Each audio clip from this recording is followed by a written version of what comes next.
Hi there, it's Lori, and my story is directly related to my throwback make here. I have two cat toy pumpkins that I made. It was after this story that I'm about to tell you. I will tell you about the pumpkins specifically when we get to the picture part, but I changed what I do after. Now, this is like the fourth or fifth time I'd made these cat toy pumpkins. This is not new. I've made these. But I gave these to my stepmom's sister for her kittens. They were a brother and a sister pair. And I cannot think of their names. They're human names. Carl and it's leaving my head. Anyway, the kitties, they were kittens. And they, she wasn't planning on ever having cats. She lives on a property and a rancher leases out her property. So she has cows on her property. So she, probably would have thought of getting a dog, but she ended up with these kittens, which is a long story. Well, these kittens, so I made these cat toy pumpkins. In less than a week, these kittens had pulled apart the pumpkins, and ripped all the stuffing out. So I've had to make her new ones, and I used a different pattern so they wouldn't do that. So there you go. So I learned. I had given it to many cats, and none of the other cats had these issues. So this was her cat, these kittens. Now they probably wouldn't do that. Maybe that was the difference, because I'd always given them to adult cats. But yeah, now my kitties used to love the pumpkin. That was their favorite. But now it's the mouse. And I do have a tutorial for the cat, cat toy mouse that I made. It's very basic. They truly love it. They play with it all the time. And let's see, they're 6 and either 7 or 8. Missy's either somewhere between 7 and 8 years old. Probably closer to 7. But anyway, Flynn, however, he was born in 2020, March 23rd of 2020. So yeah, we all know what was happening then. But anyway, so that makes him 6. And they approximated her somewhere between a year and 2 years. They were sure it was her first litter because yes, he is hers. She pretends like he's not. And he's like just sitting there, and she'll just walk past him like she doesn't even acknowledge his existence. So it's, and then other times they're really sweet and lick each other and be nice and do all the things that their kitties are like, you hope that they do, especially when they're related. But anyway, enough about my cats.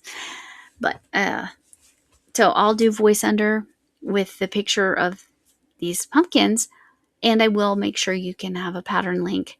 The pattern is good, but there are some adjustments you would want to make to secure the base and the top better than apparently I did, so that kittens could not pull it apart.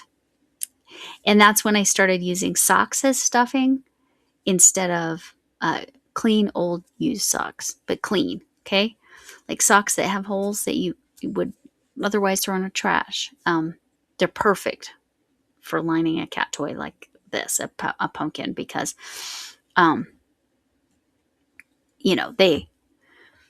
if they pull the stuffing out, you don't want them ingesting polyfill.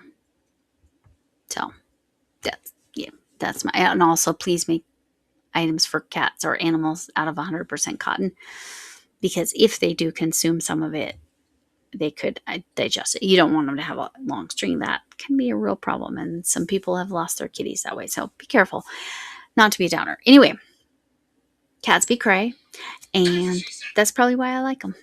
And my phone thinks so too. So, all right. I will say goodbye on the other side. Right, here are the cat toy pumpkins. The pattern is you crochet back loop only, single crochets, whatever kind of size you want. It's back and forth, so it's flat, so it's not amigurumi per se. So just if that's a hesitation you had when seeing this, but yeah, it's flat. It's 100% cotton because it was for my kitties, or for my friend, for my, I guess, aunt's kitties, and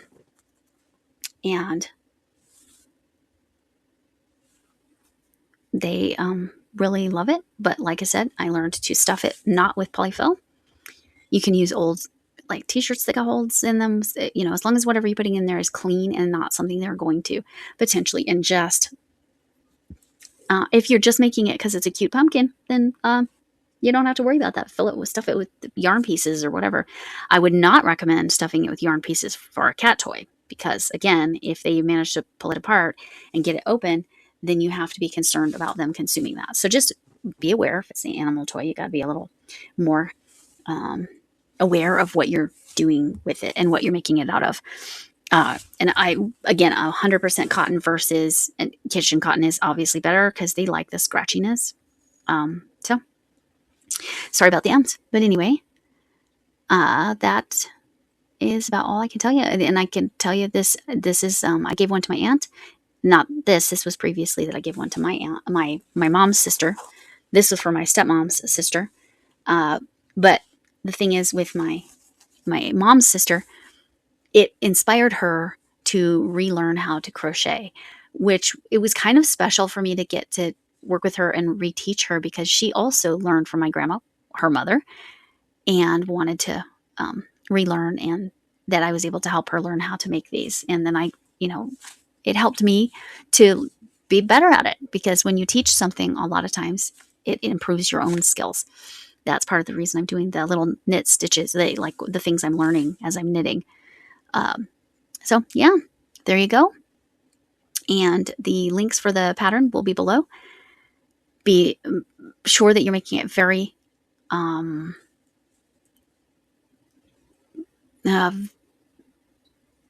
very sturdy closures.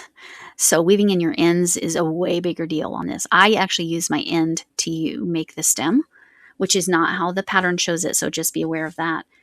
That's one of the adaptations I made, was to actually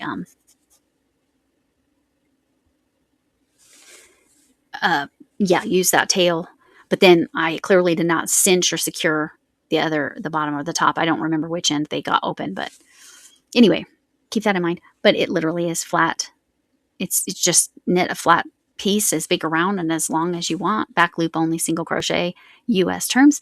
And yeah, this would be a great project if you were teaching somebody how to crochet. If you were teaching them in person, this would be a great project to do that with, because it's useful and cats love them. I think it is the tail part, but again, they like the mouse one. I did better, so I'll include that tutorial. There is not a picture of that I'm including because I wanted you to focus on the pumpkins. And again, if you're making it as just decoration, that might work for the magical Mal. Wink, wink, wink, wink, or summer ween if anybody is doing a summer ween challenge, which is doing your Halloween stuff in the summer. So yeah, this pumpkin is extraordinarily easy to make. I'm convinced a beginner could make it because my aunt was able to make it. The one thing I had to teach her was to mark the beginning and end stitches because she was getting, it's easy to lose those when you're beginning. But anyway, again, Magical Mal, wink, wink, and I'm a co-host, but it's still good. The picture still goes to Lexi Helix Stitchcraft. So I'll link that as well. All right.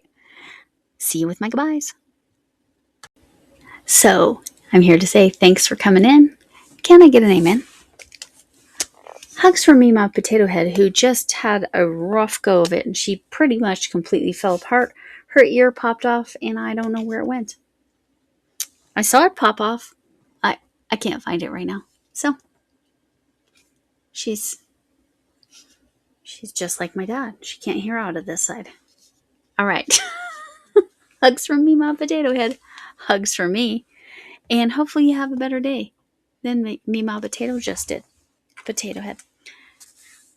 With that, please remember, you matter. and kindness matters. I really hope to see you again. And I appreciate you and the time you spend with me. See you all later. Bye.